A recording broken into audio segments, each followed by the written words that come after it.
CNN Beijing Bureau Chief Jaime FlorCruz has extensively covered China for over 3 decades. In our interview, he talks about China's future development and challenges. So what do you think are some of the challenges that the new Chinese leadership is faced with? Well, the new Chinese leaders are inheriting a situation whereby you have enjoyed economic growth the past 20 or so years, rapid economic growth, to the point that China is now the second biggest economy in the world, a big trading partner, benefited from a boom in exports and all that. But at the same time, China faces the challenge of keeping this high economic growth and creating millions of jobs. China needs to create some 10 million jobs a year just to keep up with the pace of the natural progression of people. That is a huge challenge because you need to do that at a time when there is economic downturn in China and overseas. At the same time, China faces the challenge of curbing corruption, lawlessness,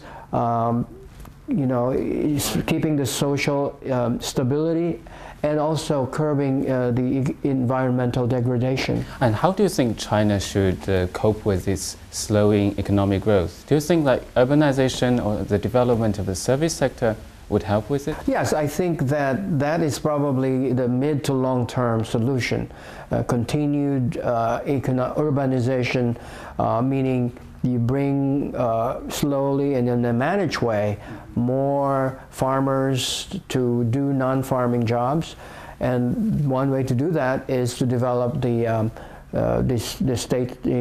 state sector, but also the private sector. I think there needs to be more encouragement of growth in the private sector and especially in the service sector. The service sector needs to grow because China can no longer rely on the manufacturing. China needs to shift its economic model from being the factory of the world to the innovator of the world.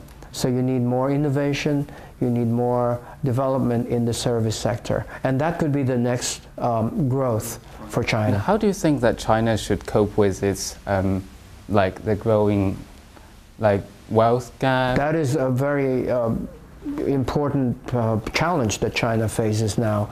Many Chinese have become rich, some have become very rich, but many millions of Chinese are being left behind. Millions are still living on $1 or $2 a day existence, and this causes social friction. It's probably unavoidable that you will have gaps, but China cannot tolerate this growing gap. How do you manage that is a big challenge for the new government. I suppose they can resort to taxation, they can they can put more investments in the western part, develop the West.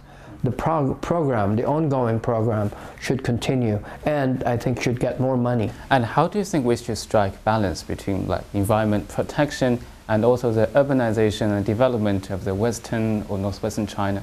That is a very difficult but important challenge that China needs to address.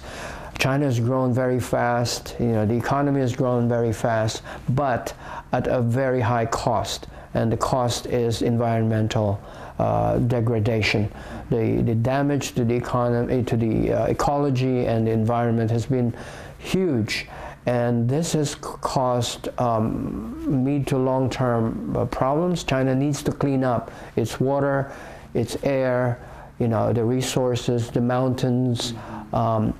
These are a huge challenge, but also China needs to take care of its people, people who are suffering from potential or current environmental challenge. And in the West, a lot of people are concerned about China's rise, and they doubt if it is really peaceful as it claims. And some, the voters in the US, some of them really want the US presidential candidates to take a hard line about China. How would you like to interpret such kind of reactions? Well, I think it just shows that China needs to communicate better with the outside world. China needs to explain its policies better, where it's coming from.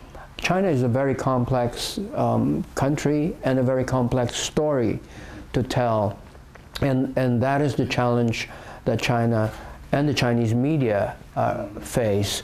How do you explain China to the outside world in a way that is understandable, that is accessible, and in a way that the overseas audience will understand that, you know, China has its own set of problems, and that it may not have enough time or energy to focus on many of its other problems, including problems with foreign relations. And how would you like to compare the rise of China with, you know, the rise of U.S. Like by 1918, the United States, of course, was one of the world's superpowers. And so how would you like to compare China with those nations like US or Japan in the same similar stages of their development? It's hard to compare those two countries, or those few countries, with China, in part because China is so different. The geopolitics of China is different. China's history is different. And so its evolution as a power, as a global power, is also different. Of course, China has its own kind of advantage, being a big country with so much resources, but at the same time, it can also be a disadvantage, being a big country with so many people sharing the benefits of growth. Now, China has changed in a way that is very different as well. I don't think it has been done by any country to have changed in such a rapid way in such a short time. So some people are saying China has compacted the process of reformation and industrializations, which took many countries, you know, 100 years or so. And China is trying to do it in 30 or 40 years. China has to keep on growing, but I don't think China can grow so fast for so long a time. It's not sustainable. And I think the good news is the Chinese leadership realize that. And China needs to slow down. China needs to seek higher quality growth, but slower pace. And that's a challenge. It cannot be done so easily. And some say that currently the world benefits more from a strong China instead of a weak China. How do you think of such comments? What is obvious is that China, a strong China, and a stable China is beneficial for China, but also for the world, especially for its neighbors. What I think the world does not want to see is an unstable China, a China that's in chaos, because we've seen what it's like before, and it's not pretty. What we don't know yet is what China will become, or will be like, when China becomes a real global superpower. We hope that, you know, I think the world hopes that China will be a positive force as a strong power. And there's always a gap between how China is perceived in the West and how China wants it to be perceived by others. So how do you think we should solve that problem? I think if China can remain open and become even more open to the media, to the people, through tourism, through diplomacy, through media, through information exchanges, I think that's the best way, first for China to project itself, to explain itself, to be understood overseas, and also for media, for the people themselves outside China, to understand China as it is, you know, because without such understanding, China is either depicted as very, very dark or very, very rosy. Yeah. And the truth is somewhere in the middle.